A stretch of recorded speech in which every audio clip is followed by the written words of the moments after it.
Do you think movies, TV shows, and other media promote ideas about what it means to be a real man? Now, media often expresses the idea of being a man in a very narrow and stereotypical manner, right?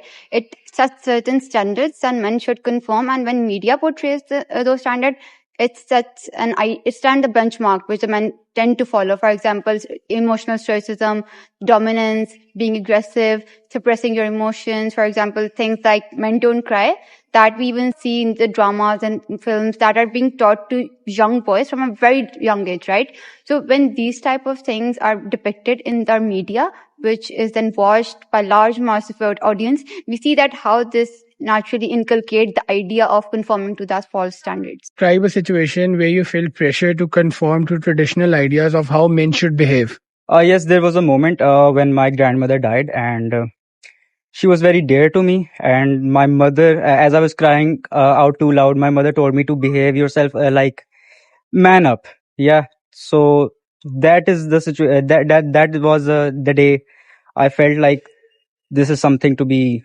talked upon, and you cannot act manly at situations like this. Share an experience where you felt encouraged while facing issues regarding toxic masculinity. In this society where it's a very prevalent issue, I would say me and a lot of girls in this society where we are in this institute, we're very blessed enough to be born in, families that encourage us despite our society not allowing us to go out on our own, to get education and to, be on our own and drive cars, for instance.